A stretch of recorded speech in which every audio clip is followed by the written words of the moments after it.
कुंबळे यांच्या विजयाची सभा आहे असं वाटत आहे. माझ्या राजकीय जीवनामध्ये नेहमी बीडला आमची जागा ही युतीची असायची, त्यामुळे कमळावर डायरेक्ट काम करायची संधी कमी मिळाली. यावेळी मी ठरवलंच होतं की यावेळी जे पण करायचंय ते कमळाच्या फुलावरच करायचं. योगायोगाने असं झालं की योगेश क्षीरसागर आणि सारिका क्षीरसागर हे मला भेटायला आले काही दिवसांपूर्वी. तसं काही 4-5 आठवडे त्यांचं माझं बोलणं चाललं होतं, पण कधीही स्वप्नात असा नव्हता विषय की पक्षाचा प्रवेश होईल. पण एक दिवशी दोघे आले, अत्यंत व्यथित होते. ते म्हणले, ताई अशा मनस्थितीत आम्ही काम नाही करू शकत, आम्हाला तुमच्या सोबत यायचंय. आम्ही कुठलाही आता आमच्यामध्ये दुसरा मनामध्ये विचार नाही. आणि माझं जे स्वप्न होतं की कमळ फुलवायचंय, त्यात 4 झाले. मी डायरेक्ट, अरे वा, आता तुम्हाला यायचं ते या, कमळाच्या फुलावर लढा, आम्ही तुमच्या पाठीशी भक्कमपणे उभे राहू. या बीड जिल्ह्याबद्दल पूर्ण राज्यामध्ये एक अभिमानाने नाव घ्यायचं. मुंडे साहेबांचा जिल्हा आहे, गोपीनाथ मुंडे असा एक व्यक्ती ज्याच्यावर लोकांनी कधीही प्रेमच केलं, त्यांच्याविषयी लोकांच्या मनामध्ये कधीच नाही वाटलं शत्रू, म्हणजे राजकीय शत्रूंनी सुद्धा कधी विचार वाईट केला नाही. असा आमचा बीड जिल्हा, मुंडे साहेबांचा जिल्हा, हा बीड जिल्हा जो ऊसतोड कामगारांचा जिल्हा आहे. हा जिल्हा जरी मागासलेला आहे तर या बीड जिल्ह्याचं नाव चांगल्या पद्धतीने घेतलं जायचं आणि तसंच ते भविष्यात घेतलं जावं म्हणून मी बीड जिल्ह्याची वकिली करते. तुम्ही माझे किती इंटरव्ह्यू बघा, ते म्हणतात तुमच्या बीड जिल्ह्यात असं चाललंय तसं चाललंय. मी नाही, माझा बीड जिल्हा खूप चांगला आहे. हा माझा बीड जिल्हा हा महाराष्ट्रामधला सगळ्यात गोड जिल्हा आहे असं महाराष्ट्रात जाऊन सांगणारी तुमची लेख आहे. कारण माझ्या मनामध्ये आणि माझ्या डोळ्यामध्ये, आपल्या डोळ्यात लेन्स असतात ना ऑटोमॅटिक, मग चष्मा म्हातारा झाल्यावर आपण लावून घेतो पुन्हा वरून, अजून मला दिसतंय बऱ्यापैकी पुन्हा बघून. तर त्या लेन्समध्ये, काही लोकांच्या लेन्समध्ये रंग असतात, एवढेच रंग दिसतात त्यांना. आमच्या लेन्समध्ये काहीच रंग नाही. आमच्या लेन्समध्ये हिरवा असेल, भगवा असेल, पिवळा असेल, निळा असेल, हे सर्व रंग आम्हाला सारखेच दिसतात. कारण हे महामानव डॉक्टर बाबासाहेब आंबेडकर यांनी जे संविधान आम्हाला दिलेलं आहे, त्या संविधानाला एकच माहिती आहे, ज्याच्या अंगात लाल रक्त आहे तो या भारत देशाचा नागरिक आहे, तो तेवढाच महत्वाचा आहे. हे मुंडे साहेबांनी आम्हाला शिकवलं. आज संविधान दिवस आहे आणि या संविधान दिवसामध्ये या बीड जिल्ह्यामध्ये 100% भारतीय जनता पार्टीचे कॅन्डिडेट उभे करून एक सुसंस्कृत, सुविद्य असा चेहरा भारतीय जनता पार्टीच्या निमित्ताने या बीडचा नगराध्यक्ष म्हणून आपल्याला लाभावा, यासाठी आपण आमच्या उमेदवारांना कमळाच्या फुलासमोरचं बटन दाबून येणाऱ्या 2 तारखेला प्रचंड मताने विजयी करा. का विजयी करायचे? एवढ्या जणी तुम्ही का आलात? का आलात? कारण महिला जिथं जातात ना तिथं बरकत असते. माणसं तर जमा होतात सभेला, पण बायका येत नाहीत. कुणी येऊ तिकडं, देशाचा नेता आहे बाबा, माझं पाणी आलंय, मला स्वयंपाक करायचा आहे, मला घरचं बघायचंय, मला मुलांची काय. बायका घराच्या बाहेर येणं फार मोठं चांगलं लक्ष नाहीये. घराच्या बाहेर येऊन ते बसलेत ना माझ्या महिला, माझ्या आया बहिणी. काय मी उदाहरण दिलं सभेमध्ये, मला सांगा बरं, आधी खूप आधी एक युग होतं, सगळे लोक खूप चांगले होते. त्याला काय युग म्हणतो आपण? सतयुग, बरोबर. सतयुगानंतर प्रभू राम आले, ते कोणतं युग होतं? कोणतं युग होता? त्रेतायुग. त्याच्यानंतर श्रीकृष्ण आले, ते कोणतं युग होतं? द्वापर युग. आणि नंतर काय आलं? कलियुग आलं, बरोबर आहे. कलियुग चांगलं आहे का वाईट आहे? कलियुग रे बाबा.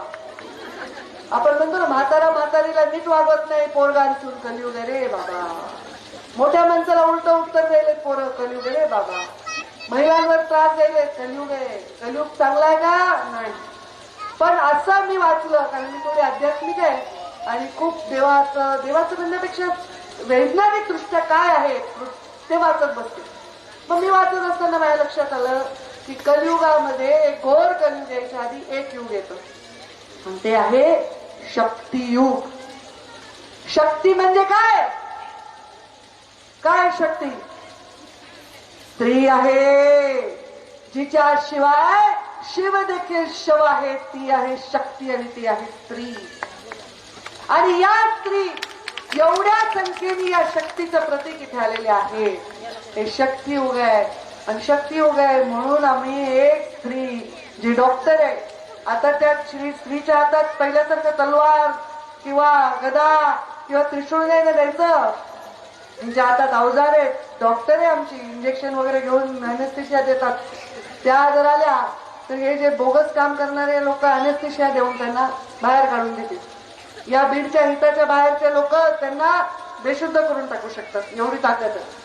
तर हे शक्तीचं युग आहे आणि म्हणून इथे हे उमेदवार दिलेले आहेत. तिकडे आमच्या माजलगावमध्ये पण एक छोटी मुलगी 22 वर्षाची उमेदवार आहे आमची नगराध्यक्ष पदाची, आहार तज्ज्ञ आहे ती. हे शक्तीचं युग आहे. आमच्या गीता राजे बाळराजेंच्या सुविद्य पत्नी ह्या आमच्या उमेदवार आहेत. त्यामुळे मला असं वाटतं मी प्रचार करायला, सारिका प्रचार करते, योगेश आमची मेजॉरिटी जास्त झाली बरं का. तर त्यामुळे शक्तीचं योग आहे आणि म्हणून शक्तीच्या योगामध्ये चांगल्या गोष्टी करण्याची संधी मिळते. एखाद्या स्त्रीला तिचा स्वभाव असतो बघा, प्रामाणिक स्वभाव असतो.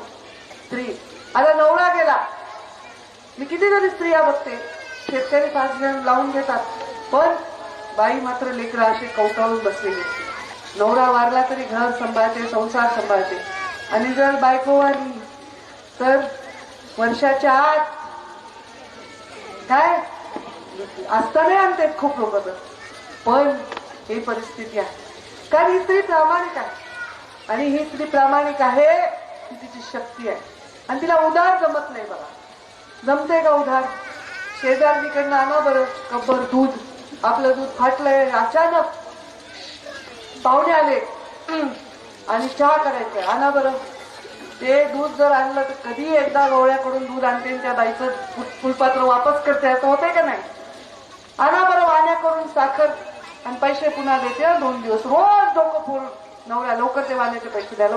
उधारी स्त्रीला जमत नाही. आता या मायमावल्या बसल्या, यांना लाडकी बहीण केलंय सरकारने, तर त्यामुळेच आम्ही मंत्री झालो ना. तुमच्यामुळेच हे सरकार आलेलं आहे. हे लाडकी बहीण या सरकारने केलेलं आहे.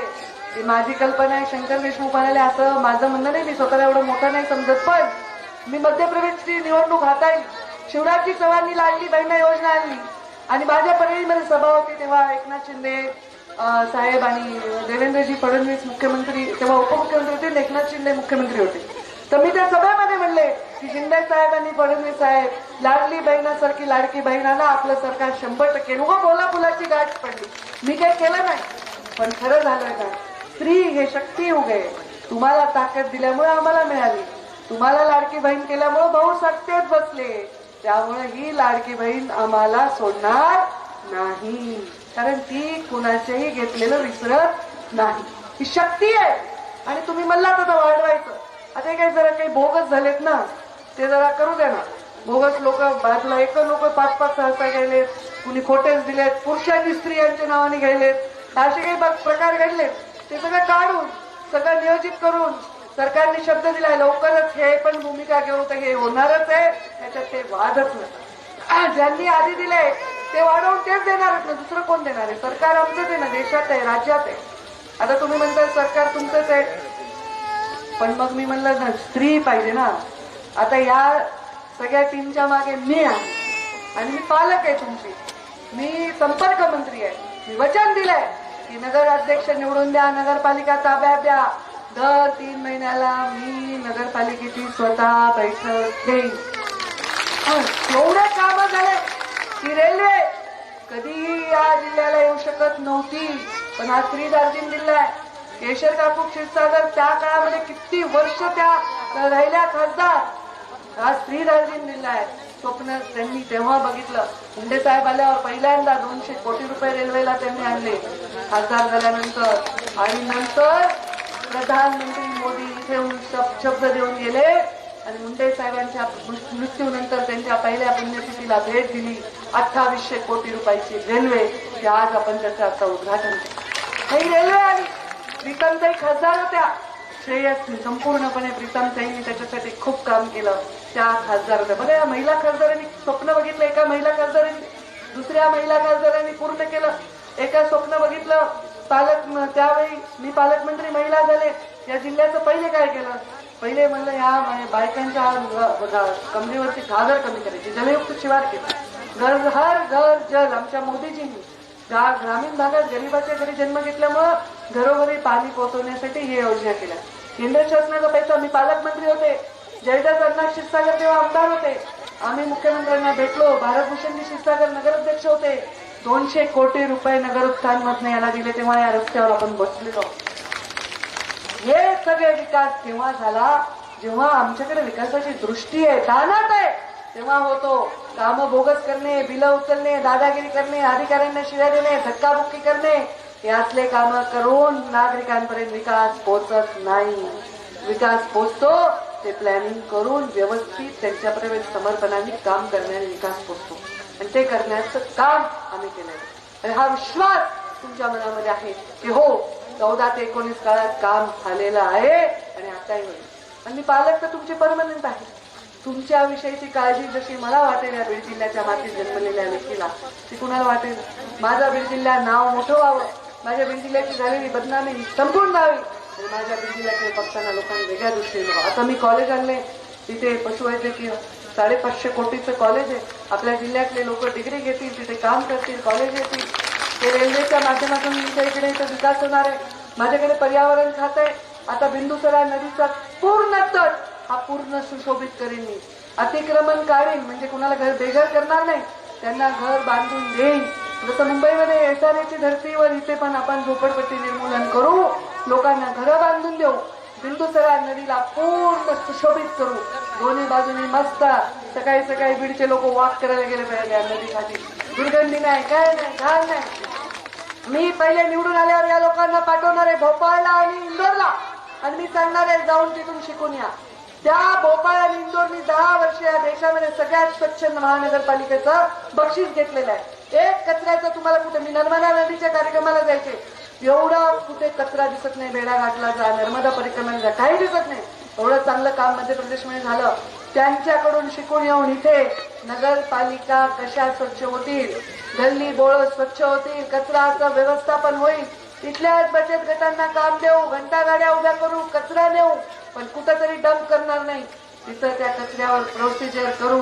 पर्यावरण खात्याचा विषय पूर्णपणे एसटीपी लावू. सगळ्या मेडिकल जेवढे दवाखाने आहेत त्या दवाखान्यांच्या सगळ्या जे कचरा आहे त्याच्यावर व्यवस्थापनाचं काम करू. चेहरा मोहरा बदलून टाकू या बीडचा. जसं एखाद्या ठिकाणी उन्नती करायची असेल तर तिथं हायवे पाहिजे, तिथे रेल्वे पाहिजे आणि पाणी पाहिजे. आपल्याकडे होती का रेल्वे? होती का? आपल्याकडे हायवे होते का? होत नव्हते. आपल्याकडे पाण्याचे प्रश्न होते का? होते. म्हणून आम्ही जलयुक्त शिवार केलं, टँकर मुक्त केलं. आता पाण्याच्या वेगवेगळ्या योजना राबवत आहोत. आणि हे सगळं करताना गरिबाला वाऱ्यावर सोडलं नाही. गरिबाच्या योजना केल्या, माता माऊलीला ताकद दिली. ही ताकद पुढे वाढवायची असेल तर सुसंस्कृत, सुविद्य आणि अत्यंत स्वच्छ कारभार करणाऱ्या टीम, या सुशिक्षित या लोकांच्या पाठीशी तुम्ही उभे राहा. त्यांच्या पाठीशी मी उभी आहे. माझ्या चेहऱ्याकडे बघून वाटतंय का मी तुम्हाला लुटन? तुम्हाला वाटतं काही ताईतच वर चालेल, बघणारच नाही आमच्याकडे? हटका माणूस जरी असेल, माझ्याकडे बघून हसला तरी मी हसते. कुणाचंही लेकरू लंगोटीत मुतलं तरी गडेवर घेऊन बसते, मला काही नाही. मातृत्व आणि दातृत्व या 2 गोष्टी महत्वाच्या आहेत. आणि नेतृत्व तिन्हीपैकी कमी आहे का काय आपल्याकडं? कमी असेल तर सांगा. याच्या जीवावर एकदा विश्वास ठेवा. एकदा महालक्ष्मीचं असतं कमळ, शक्तियुग आहे. आता तुम्ही लक्ष्मीचं हे मार्गशीर्ष चालू आहे ना, पूजा बिजा करत असतील, महालक्ष्मीच्या कमळावर विराजमान होऊन तुमच्या दारात विकास आलाय. आमच्या महामानव बाबासाहेब आंबेडकरांचं आपण नाव घेतलं, भगवान बुद्धांचं नाव घेतलं. काय कमळावर कमळ, कमळ आहे या सगळ्या शुभचिंतकामध्ये. कमळ विसरू नका. थोडी सवय आहे आता. योगेशला मी तेच म्हणत होते की आता तुम्ही घड्याळीचं काम केलं, घड्याळीची सवय लागली लोकांना. आता पण हुशार आहे तुम्ही. ते मार्केट कमिटीला मतदान करता, पुन्हा ग्रामपंचायतच्या पॅनलला करता, बँकांना करता, सोसायट्यांना करता. खूप हुशार आहेत. चिन्हाचं काही गडबड नाहीये. मोदीला लक्षात ठेवा, मुंडे साहेबांना लक्षात ठेवा आणि माझं जमलं तर मला लक्षात ठेवा. आणि मग माझं नाव काय, पंकजाचं नाव अर्थ काय, तर मला तुम्ही हे मतदान द्या. आता हे रेल्वे स्टेशनकडे जाणारा जो रस्ता आहे त्याचं वाढीव बजेट द्यावं अशा प्रकारची मागणी आहे. 100% या मागणीसाठी मी स्वतः, आता नॅशनल हायवे एवढे झाले, अहो मी परळीवरनं येणे, मला केळ झालेलं कळे ना, मला नेकनूर ओळखू येईना, काय झाले हॉटेल त्या मांजर तुंब्याच्या रस्त्यावरनं, किती म्हणजे किती डेव्हलपमेंट झाली. लोक म्हणतात आमचं काय, आम्हाला काय मिळालं तुमच्यामुळे, आणि तुमचे जमिनीचे भाव किती वाढले, तुमचे धाबे किती झाले, किती हॉटेल झाले, हे नाही मिळालं का नेत्यामुळं, बरोबर आहे की नाही. त्यामुळे हे सगळं करायचं असेल तर नेत्याचं, आता आम्ही मोदीजीला 10 वेळा फोन केल्यावर मोदीजी एकदा तरी आम्हाला बोलतील, देवेंद्रजींना 2दा फोन केल्यावर तर एकदा बोलतील. मग तुम्हाला काय पाहिजे, ह्याच्यापेक्षा कोण देणार विकास. देवेंद्र फडणवीस राज्याचे मुख्यमंत्री म्हणून बीडच्या पाठीशी खंबीरपणे उभे राहतील आणि मी त्यांना उभं राहायला लावली, हा मला विश्वास. त्यामुळे देवेंद्रजी जेव्हा आमच्या पक्षात नसताना सुद्धा जयदत्त क्षीरसागर अण्णा जेव्हा होते आमदार, आम्ही इथे फंड देण्यासाठी पुढाकार घेतला का आपल्या जिल्ह्याचा विकास होतो. त्यामुळे जिल्ह्याचा विकास आणि जिल्ह्याची राजधानी बीड असल्यामुळे बीडचा विकास आणि माझ्या माय माऊलीचा विकास आणि त्यांच्यावर अवलंबून असणाऱ्या, आता उलट म्हणावं लागतंय, त्यांच्यावर अवलंबून असणाऱ्या बाय बापड्याचा विकास, सगळ्यांचा विकास, हे जर करायचं असेल तर येणाऱ्या 2 तारखेला काय करायचं, हात वर करा बरं. कोण कोण कमळाचं बटन दाबणार आहे बरं, 2 हात वर करा ना, कारण दुसऱ्याकडे आणणार आहे तुम्ही. मग सगळे हातवर हात वर राहू द्या वगैरे, हाताच्या मुठी आवळा आणि माझ्या बरोबर घोषणा द्या, भारत माता की, भारत माता की, भारतीय जनता पार्टीचा, भारतीय जनता पार्टीचा. या विजयावर मोहर लावून इथेच गुलाल लावायला मला नक्कीच संधी देण्याचं आवाहन करते. माझ्या वडिला विधान. धन्यवाद. यानंतर संभाजी सुर्वे हे सर्वांचे आभार व्यक्त करतील. नंतर संभाजी सुर्वे हे सर्वांचे आभार व्यक्त करतील. नंतर संभाजी सुर्वे हे सर्वांचे आभार व्यक्त करतील. नंतर संभाजी सुर्वे हे सर्वांचे आभार व्यक्त करतील. जनता पार्टीचा, भारतीय जनता पार्टीचा. या विजयावर मोहर लावून इथेच गुलाल लावायला मला नक्कीच संधी देण्याचं आवाहन करते. माझ्या वडिला विधान. धन्यवाद. यानंतर संभाजी सुर्वे हे सर्वांचे आभार व्यक्त करतील.